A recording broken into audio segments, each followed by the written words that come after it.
అమ్మా ఆ బొమ్మ చూస్తుంటే నీ బాధ ఏమిటో నాకు అర్థమైంది తల్లి. నీకు సీమంతం జరిపించలేదనేగా, నీకు సీమంతం జరిపించడానికి పైసా కూడా లేని ఈ దరిద్రుడిని క్షమిస్తమ్మా.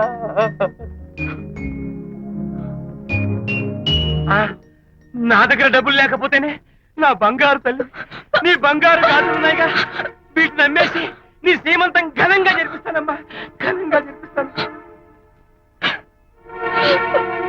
అమ్మా సీమంతానికి వచ్చిన వాళ్ళు భర్తే లేని నీకు సీమంతం ఏమిటని కొంతమంది, అసలు నీ భర్త ఏమయ్యాడు అని కొంతమంది అడిగి నిన్ను బాధ పెడతారు. అందుకని వద్దమ్మా, సీమంతం వద్దు వద్దు.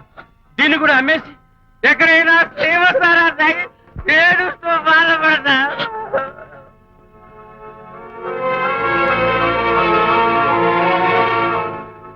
అనిత అంటే మీరే కదా? అవును. మీరు ఆర్టిస్ట్ కదా? అవును. మీరెవరు? మేము కస్తూరిబా మహిళా మండలి నుంచి వచ్చాం. తోడు లేని ఆడవాళ్ళకి, పండగలకి, పబ్బాలకి, నోములకి, సీమంతాలకి ఆత్మబంధువులమై అన్ని మేమే దగ్గరుండి జరిపిస్తాం. మీకు సీమంతం జరిపించడానికి వచ్చాం. Thank you.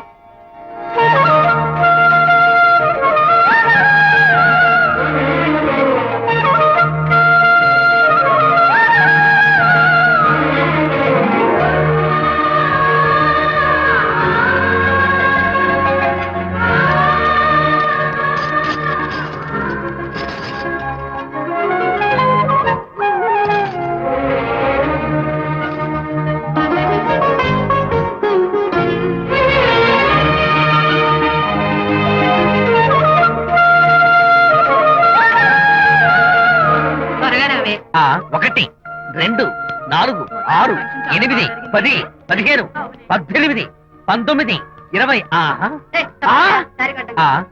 అనిత, ఏమిటి డెకరేషన్ అంతా? విజయ్, రారా. విజయ్, ఇవాళ నాకెంత సంతోషంగా ఉందో తెలుసా? జరగదనుకున్న సీమంతో ఎవరో మహిళా మండలి వాళ్ళు వచ్చి జరిపించారు. గ్రేట్. ఆ తర్వాత చెప్తాను, ముందు ఆశీర్వదించు. Sure sure. God bless you.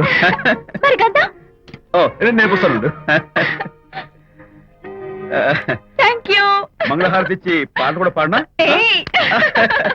Just minute, చేయడానికి వస్తాను.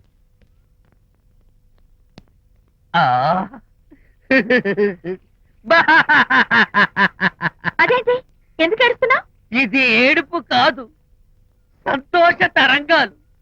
నీ సీమంతం జరగడం కోసం, జరపడం కోసం విజయ్ చేసిన త్యాగాన్ని తలుచుకుంటే నా గుండె చెరువయ్యి ఓట్లో అవుతోంది. 10,000 ఖర్చయితే అయ్యాయి, కానీ మీ అనుబంధాన్ని, ఆత్మీయతను చూడగలిగే అదృష్టం నాకు కలిగింది. 10,000 ఖర్చు అవడం ఏమిటి? నీకెవరూ లేరని నీ సీమంతో చేయడం కోసం మహిళా మండలి వాళ్ళకి డబ్బులిచ్చి ఈ ఏర్పాట్లన్నీ చేశాడు విజయ్. హరిశ్చంద్ర, అనవసరంగా నోరు జారానే. ఈ విషయం విజయ్కి తెలిస్తే నన్ను కాటి కాపర్ని చేస్తాడే. అబ్బా!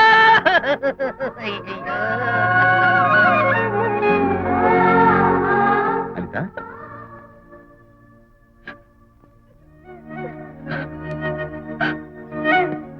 ఏంటిది? విజయ్, నీకు చేతులెత్తి దండం పెట్టాను. నీ ఒళ్ళో పడుకుని ఏడవాలు. నాకేమర్థం కావడం లేదు. అనిత, ఏమైంది నీకు? నా చిన్నప్పుడే మా అమ్మ చచ్చిపోయింది. అమ్మ ప్రేమ ఎలా ఉంటుందో కూడా నాకు తెలీదు. అమ్మ మనసుతో ఆలోచించి నాకు సీమంతం జరిపించిన నీలో నాకు అమ్మ కనిపిస్తోంది. అనిత, నో, ఈ టైంలో నువ్వు అస్సలు కంటతడి పెట్టకూడదు.